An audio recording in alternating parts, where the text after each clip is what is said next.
नमस्कार मित्रों, जैसा कि आप सभी जानते हैं कि वर्ग 3 के पेपर के लिए अब बहुत ही कम समय शेष है। लगभग एक माह का जो वक्त है आपके पास अब वर्ग 3 की तैयारी के लिए बचा हुआ है। तो ऐसे में लगभग देखा गया है कि अंतिम समय में अब विद्यार्थियों के मन में कुछ शंकाएं उत्पन्न होती हैं कि हम क्या कार्य करें और क्या कार्य ना करें। यह दोनों ही प्रश्न आपके पेपर के लिए, आपके एग्जाम के लिए बहुत ही ज़्यादा प्रभावित करने वाले होते हैं।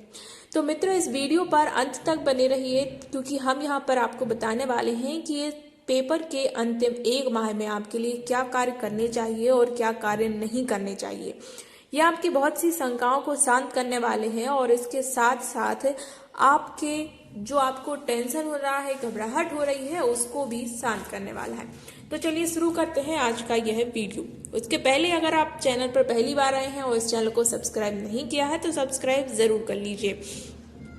सबसे पहले हम बात करते हैं कि क्या कार्य करना चाहिए। तो सबसे पहला जो कार्य होता है यह है कि आपको नियमित रूप से पढ़ाई करना है। मतलब कि प्रतिदिन कम से कम आपके लिए कितना पढ़ना है। प्रतिदिन जो है आपके लिए 1 घंटा पढ़ाई जरूरी है। प्रतिदिन 1 घंटा पढ़ाई आपके लिए जरूरी है। आपको प्रतिदिन 1 घंटा पढ़ाई करनी ही होगी। और अगर दूसरी बात करें तो दूसरी बात यह हो जाती है कि जिस लेवल का आपका एग्जाम है, बहुत से विद्यार्थियों को मैंने ऐसा देखा है कि जैसे कि वर्ग 2 के एग्जाम में ऐसा देखा कि सिलेबस उनने जो दिया है उसके अकॉर्डिंग उनने पढ़ाई नहीं की और बाद में यह शिकायत आई कि पेपर कठिन था या सिलेबस के अकॉर्डिंग नहीं पूछा। असल में आप सिलेबस को समझते ही नहीं कि सिलेबस में क्या है। अगर आप इस सिलेबस को पढ़ेंगे तो उसमें उन्होंने कहा है कि कक्षा 8 तक के स्तर का पूछा जाएगा। 8 तक के स्तर का पूछा जाएगा। आपको पढ़ाना किस स्तर पर है? कक्षा 1 से 5वीं तक को पढ़ाना है, पर जो स्तर पूछा जाएगा वह है कक्षा 1 से लेके 8 तक। कक्षा 6 से 8 के स्तर का आपसे जो है पूछा जाएगा। तो अब ऐसे में यह करना है कि गणित और विज्ञान या कक्षा 1 से लेके पर्यावरण, ठीक है, 1 से लेके 5 तक की जो पर्यावरण है और 6 से 8 तक की जो विज्ञान है, उन किताबों को आप जरूर पढ़ लीजिए। ठीक है, तो अगर यहाँ पर मैं बात करूं गणित की, तो गणित में आपके लिए लगाना है कक्षा 1 से लेके कक्षा 8 तक की कक्षाएं। कक्षा 1 से लेके 8 तक की जो गणित की किताब है वो आपको सॉल्व कर लेनी है। कौन सी? NCERT वाली। ठीक है, अब कुछ लोग कहेंगे अरे भाई 1 महीने में कैसे होगा? तो भाई कक्षा 1 से 8 तक की किताबें हैं। अगर बात की जाए तो कक्षा 1 से लेके 5 तक की जो किताबें आप एक एक दिन में करके सॉल्व कर सकते हैं। आपको एकदम पूरा नहीं पढ़ना है कि एकदम उसमें रटने ही बैठ गए आप। उसमें आपको महत्वपूर्ण होता है कि टॉपिक क्या क्या है उन कक्षाओं में। जैसे प्रतिशत दिया है तो प्रतिशत आपको बहुत हाई लेवल का नहीं पूछा जाएगा, नॉर्मल से क्वेश्चन पूछे जाएंगे तो आपको उसी लेवल का पढ़ना है। आपको बहुत ज्यादा हाई लेवल का नहीं पढ़ना है। बहुत से स्टूडेंट देखते हैं कि हाई लेवल का पढ़ लेते हैं, जबकि उनको हाई लेवल नहीं पूछना। जो एग्जाम में जो लेवल पूछा जाना है, एग्जाम का जो लेवल होने वाला है, आप इस लेवल का पढ़ लिया। अगर आप हाई लेवल का पढ़ लेते हैं तो ये आपका कोई भी कुछ काम नहीं आता, आप व्यर्थ यहाँ वहां लगे रहते हैं। तो आप गणित की बात करें तो गणित में आप कक्षा 1 से लेकर 8 तक की NCERT बुक सॉल्व कीजिए। इसी प्रकार अगर बात करें पर्यावरण की, तो आपको पर्यावरण में भी क्या करना है? पर्यावरण में आपको पढ़ लेना है कक्षा 1 से लेके 8 तक 1 से लेके आपको पढ़ लेना है 5वीं तक की जो किताबें हैं NCERT की, वो आपको पढ़ लेना है। ठीक है, इसके बाद आपको क्या करना है कि देखो कक्षा 1 से लेके 5 तक की NCERT में जो टॉपिक होंगे उन टॉपिक से रिलेटेड ही आपसे क्वेश्चन पूछे जाएंगे, उनका सिर्फ स्तर बढ़ाया जाएगा। ठीक है, तो जो टॉपिक हैं उनको आप थोड़ा विस्तार से पढ़ेंगे। ठीक है, मैं इसलिए बता रही हूँ कि बहुत से स्टूडेंट ने अभी पढ़ाई शुरू ही नहीं की होगी, और अगर अब आपने पढ़ाई शुरू कर दी है, आपने ये सब कुछ कर दिया है, ठीक है, तो आपको लगाने हैं प्रैक्टिस पेपर। ठीक है, अब आपको क्या लगाने हैं? प्रैक्टिस पेपर आपके लिए सॉल्व करने हैं। ओके, प्रैक्टिस पेपर सॉल्व करना है। प्रैक्टिस पेपर के लिए आपके लिए बहुत सारी बुक मार्केट में भी अवेलेबल हो जाएंगी, और अगर आप बुक नहीं खरीदना चाहते, पैसा खर्च नहीं करना चाहते, तो आपको ऑनलाइन भी बहुत से जो है मिल जाएंगे। बहुत सी साइट जिन पर फ्री कोर्सेज चलते हैं या फ्री टेस्ट आपके लिए देने मिल जाते हैं, या फिर आप CTET जो होता है, CTET के ओल्ड क्वेश्चन पेपर डाउनलोड कीजिए, उनको सॉल्व कर सकते हैं। ओके, CTET में जो होता है, CTET का पेपर फर्स्ट, ओके, पेपर जो फर्स्ट होता है सीटेट का, आप उसके क्वेश्चन पेपर सॉल्व कर लीजिए। मैं 100% कह रही हूँ, वो आपके लिए सबसे ज़्यादा फायदेमंद होने वाला है वर्ग 3 में, क्योंकि सीटेट पेपर फर्स्ट का आप सिलेबस देखेंगे और वर्ग 3 का जो सिलेबस देखेंगे लगभग सेम सिलेबस है। ठीक है, बाल विकास शिक्षा शास्त्र लगभग सेम है, और गणित पर्यावरण के कहेंगे तो कुछ ही टॉपिक हैं यहाँ वहाँ हुए हैं, लगभग पूरा जो है टॉपिक वही मिल रहा है, सिलेबस वही मिल रहा है। तो अब आपके लिए क्या करना है, सीटेट पेपर फर्स्ट जो होता है वो पेपर आप सीटेट की वेबसाइट से डाउनलोड कर लीजिए और उनको सॉल्व कर लीजिए। बहुत से स्टूडेंट को देखा गया है कि क्या होता है कि ऑनलाइन एग्जाम उन्होंने नहीं दिया। यदि आपने कभी भी ऑनलाइन एग्जाम नहीं दिया है तो आप एक बार ऑनलाइन एग्जाम जरूर दीजिए किसी भी कैफे पर जाकर, और कैफे पर जाना अभी सुविधाजनक नहीं है तो आप घर पर मोबाइल पर भी दे सकते हैं। इससे आपको क्या होगा कि टाइमिंग सेट करके जब आप एग्जाम देंगे तो आपके लिए, जब आप ओरिजिनल वर्ग 3 का एग्जाम देंगे तो आपके लिए वहां पर ये काफी सुविधाजनक होगा। आपको ये नहीं लगेगा कि भाई समय कम मिला हमारे लिए, या आप घबराएंगे नहीं। वहां पर बहुत सी ऐसी स्थिति देखी गई है, मुझे सुनने मिला, इसलिए मैं आपको बता रही हूँ। और अगर हम बात करें बाल विकास और शिक्षा शास्त्र की, तो उसकी आप ज्यादा से ज्यादा जो है वो भी प्रैक्टिस सेट लगाइए। इसके लिए वर्ग 3 के एग्जाम के लिए प्रैक्टिस सेट अगर आप चाहते हैं तो उसके लिए बुक आती है सीटेट क्रैकर आर्यन पब्लिकेशन का। मुझे बढ़िया लगा, वो वर्ग 2 के हिसाब से मैंने लिया था, बहुत बढ़िया बुक है। आप वर्ग 3 के लिए भी वो ले सकते हैं। और अगर बुक रिव्यू चाहते हैं तो डिस्क्रिप्शन में आपको लिंक मिल जाएगी, मैंने उसका बुक रिव्यू डाला है, आपको पूरा बुक देखने मिल जाएगा कि किस प्रकार से है, और आपकी सुविधाजनक हो तो आप उसको परचेस कर सकते हैं, ज्यादा कॉस्टली भी नहीं है। इसके बाद लैंग्वेज फर्स्ट और लैंग्वेज सेकंड में बहुत सी गलतियां कर देते हैं बच्चे। क्या होता है कि आप आपतित गद्यांश पद्यांश को सॉल्व नहीं करते, बल्कि आप सिर्फ व्याकरण में ही उलझे रहते हैं, और जबकि व्याकरण बहुत ही कम पूछा जाता है। ठीक है, आपतित गद्यांश और पद्यांश पूछे जाते हैं, उसमें 2 या 3 क्वेश्चन होते हैं जो व्याकरण से पूछे जाते हैं। तो ऐसे में आप क्या कीजिए कि व्याकरण एकदम हाई लेवल पर जाकर मत पढ़िए, जो आपका मिडिल लेवल का जो व्याकरण होता है आप उसको पढ़िए।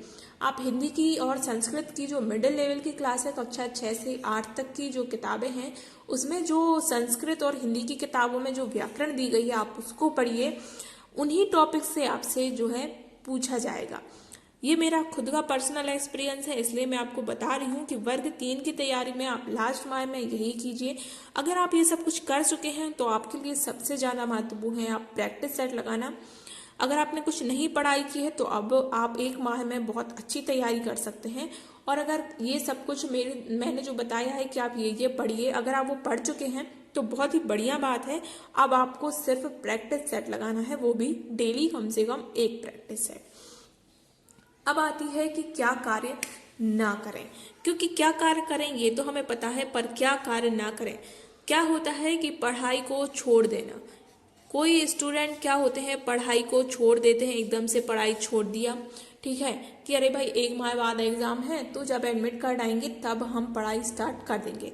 ऐसे में क्या होता है, आपका जो सीक्वेंस चल रहा होता है पढ़ाई का, जो धारा चल रही होती है, वो धारा क्या होती है, टूट जाती है। और ऐसे में आपने जो पढ़ा हुआ है आप वो पूरी तरीके से भूल जाते हैं, और जब भूल जाते हैं तो आप फिर से पढ़ाई स्टार्ट करना आपके लिए बहुत ही ज़्यादा खतरनाक हो जाता है, क्योंकि आप सब कुछ भूल गए हैं और फिर से वही पढ़ना बहुत बोरिंग भी हो जाता है, और आप फिर घबराने लगते हैं कि भाई मैं तो ये सब कुछ पढ़ चुका था और अब मैं भूल गया हूँ।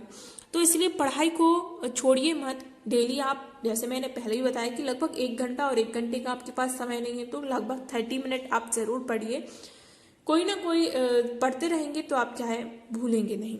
इसके बाद क्या होता है, सबसे महत्वपूर्ण चीज होती है कि आप व्यर्थ की खबरें, अब व्यर्थ खबरों में उलझ जाते हैं। व्यर्थ खबरें जो है कि वर्ग 3 का पेपर होगा या वर्ग 3 का पेपर नहीं होगा। आप इन चीजों में सबसे ज्यादा देखा गया है कि स्टूडेंट सबसे ज्यादा इन चीजों में उलझा रहता है कि भाई पेपर होगा या पेपर नहीं होगा। आप इन 2 चीजों में लगे हैं कि होगा या नहीं होगा।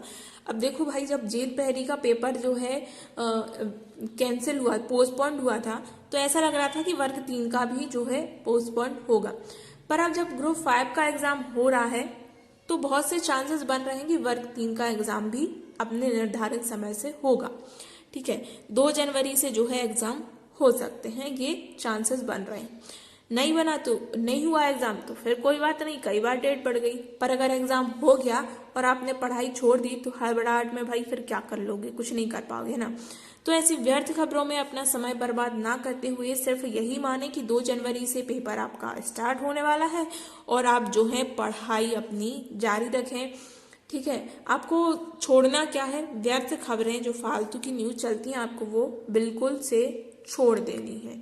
ठीक है, सबसे लास्ट पॉइंट है कि आपको क्या नहीं करना है। तो इसमें सम्मिलित हो जाता है कि आपको क्या नहीं पढ़ना है। ओके, आपको एकदम हाई लेवल का जो है वो नहीं पढ़ना है। ठीक है, क्योंकि प्राइमरी लेवल का एग्जाम है तो भाई आपसे प्राइमरी और मिडिल लेवल का ही पूछा जाएगा। अगर आप पहुंच जाते हैं ग्रेजुएशन लेवल या फिर पीजी के लेवल पे आप पहुंच जाएंगे तो वो पढ़ना आपका व्यर्थ ही जाएगा। क्यों जाएगा? क्योंकि जिस लेवल का आपसे पूछा जाना है आप वो नहीं पढ़ रहे, बल्कि क्या पढ़ रहे हो जो नहीं पूछा जाना। ठीक है, तो आप अगर ऐसी गलती कर देते हो तो ये बहुत ही खतरनाक साबित हो जाती है। जैसे कि मैंने देखा कि कुछ स्टूडेंट जैसे कि लैंग्वेज फर्स्ट और लैंग्वेज सेकंड उन्होंने सिलेक्ट किया। ठीक है, तो वो जैसे मान लीजिए लैंग्वेज फर्स्ट उन्होंने हिंदी सिलेक्ट किया। अब उन्होंने हिंदी को इतना ज़्यादा महत्व दे दिया कि वो हिंदी का पूरा व्याकरण रटते रहे और जो मेन सब्जेक्ट उनका था उन्हें वो छोड़ दिया। तो यहाँ अगर मैं बात करूँ कि जैसे आप लीजिए गणित है, तो गणित आप जो 30 नंबर की गणित आनी है तो 30 में से आप 28 नंबर जो है बहुत आसानी से ला सकते हैं अगर मेरे द्वारा बताइए आप कक्षा 1 से 8 तक की किताबों को सॉल्व कर लेते हैं। इसी प्रकार जो पर्यावरण है उसमें भी आप 30 में से लगभग 25 नंबर ला सकते हैं। देखिए मैं 30 में से 30 इसलिए नहीं कह रही क्योंकि एक दो क्वेश्चन जो शिक्षा शास्त्र के होते हैं वो ऐसे हो जाते हैं कि वो एकदम समझ में नहीं आ रहा है कि क्या है, तो कुछ ना कुछ गलत हो जाता है। ठीक है, तो ऐसे में आप क्या है 25 नंबर इसलिए ला सकते हैं अगर आप कक्षा 1 से लेके 5 तक की जो पर्यावरण है वो अच्छी तरीके से पढ़ लेते हैं एनसीईआरटी, और उससे रिलेटेड जो क्वेश्चन है वो आप किसी दूसरी बुक में भी पढ़ सकते हैं, लूसेंट पर्यावरण, या आपके पास पर्यावरण की जो भी बुक है आप उससे पढ़ सकते हैं। ठीक है, तो आप एक चीज और कर लीजिए कि आप सीटेट का जो पहले एग्जाम हुए हैं, ठीक है, CTET exam old question paper, उसमें आप पेपर फर्स्ट का लेवल चेक कर लीजिए कि किस लेवल के एग्जाम में जो क्वेश्चन है वो पूछे गए हैं, आप उसी लेवल की जो है पढ़ाई कीजिए। आप लैंग्वेज फर्स्ट और लैंग्वेज सेकंड देखेंगे तो वहां पर आप देखेंगे कि व्याकरण से बहुत कम क्वेश्चन पूछे गए हैं और वहां पर शिक्षा शास्त्र काफी पूछा जाता है। तो वही पैटर्न जो है आपके इस एग्जाम में भी होने वाला है, तो आप उस लेवल का पढ़िए ताकि जो है, वरना आप पता पड़ा कि आप क्या है व्याकरण पढ़कर चले गए और वहां आपसे शिक्षा शास्त्र के क्वेश्चन बने ही नहीं क्योंकि आपने शिक्षा शास्त्र को समय दिया ही नहीं था। अधिकतर देखा गया है कि व्यक्ति जो है स्टूडेंट शिक्षा शास्त्र और बाल विकास को बहुत कम समय देते हैं। शिक्षा शास्त्र और बाल विकास ऐसा सब्जेक्ट है जिसमें आपको क्वेश्चन प्रैक्टिस की जरूरत होती है। ठीक है, आप जितने ज्यादा से ज्यादा क्वेश्चन सॉल्व करेंगे आपको उतनी ज्यादा प्रैक्टिस होगी और आपको उतने ज्यादा उसमें परिपक्व हो पाएंगे। तो आप ज्यादा से ज्यादा क्वेश्चन की प्रैक्टिस कीजिए क्योंकि सबसे ज्यादा वेटेज आप देखेंगे तो शिक्षा शास्त्र का होता है, क्योंकि 30 नंबर की गणित में आपसे 15 नंबर की गणित पूछेंगे, 15 नंबर का शिक्षा शास्त्र पूछेंगे। 30 नंबर की पर्यावरण में से 15 नंबर की पर्यावरण होगी और 15 नंबर का आपसे शिक्षा शास्त्र पूछेंगे। इसी प्रकार लैंग्वेज फर्स्ट और सेकंड जो आपने हिंदी और संस्कृत या हिंदी और इंग्लिश आपने सिलेक्ट की है उसमें से 15-15 नंबर का आपसे आपठित गद्यांश पूछेंगे और 15-15 नंबर का आपसे शिक्षा शास्त्र पूछेंगे। तो ऐसे हो जाता है कि भाई शिक्षा शास्त्र का आप देख रहे हैं हर सब्जेक्ट में 15-15 नंबर का शिक्षा शास्त्र पूछा जाना है और आप शिक्षा शास्त्र पढ़ के ही नहीं गए तो आपसे क्या बनेगा। फिर कहते हैं कि एग्जाम टफ था, एग्जाम टफ नहीं होता है बच्चों, आप पढ़कर जो एग्जाम में जाना पूछा जाना वो पढ़ के ही नहीं गए तो फिर आपको एग्जाम जो है टफ लगने लगता है। तो आप सभी के लिए मेरी बहुत बहुत शुभकामनाएं हैं। अभी 1 माह शेष है, आपने यदि कोई गलतियां की हैं तो उन्हें अभी आप लास्ट 1 मंथ में जो है सुधार कर सकते हैं। और अभी तक बहुत से स्टूडेंट ऐसे भी होंगे जिन्होंने पढ़ाई स्टार्ट की नहीं होगी क्योंकि वो इस चक्कर में बैठे रहते हैं कि जैसे एडमिट कार्ड आएगा हम पढ़ाई स्टार्ट कर देंगे। तो उनसे भी निवेदन है कि भाइयों आप पढ़ाइयाँ स्टार्ट कर दो, ठीक है ना, क्योंकि अगर एकदम से एग्जाम आ गया तो क्या कर लोगे, बाद में ये कहने से कुछ नहीं होता कि भाई हमने तो मेहनत की थी नंबर नहीं आया, है ना, फिर कोई नहीं सुनता। अगर आपको 120 प्लस मार्क्स चाहिए हैं, ठीक है, तो आपको ये रूल फॉलो करने होंगे। वैसे मैं आपको बता दूं, ये सिर्फ एक पात्रता परीक्षा है, तो जनरल कैटेगरी के कैंडिडेट के लिए 90 प्लस मार्क्स चाहिए हैं और अदर कैंडिडेट के लिए चाहिए है 75 प्लस मार्क्स चाहिए हैं, ठीक है। तो आपके लिए जो है सर्टिफिकेट मिल जाएगा। पर हमेशा अपना बेस्ट देने के लिए आप तत्पर रहिए कि अगर आपके 100 से प्लस मार्क्स आते हैं तो ज़्यादा अच्छा लगेगा, आपको खुद देखने में अपना सर्टिफिकेट वाइज अच्छा लगेगा, ठीक है। तो अपनी पढ़ाई जारी रखिए और यदि कोई गलतियां इनमें से की हैं तो उनको सुधार कीजिए। और अगर यह वीडियो अच्छा लगा हो तो इसे लाइक कीजिए, शेयर कीजिए, कमेंट करके हमें बताइए कि आपको यह वीडियो कैसा लगा। इस प्रकार की और वीडियोस के लिए वर्ग 3 की तैयारी के लिए इस चैनल के साथ जुड़े रहिए, सब्सक्राइब कीजिए। नमस्कार।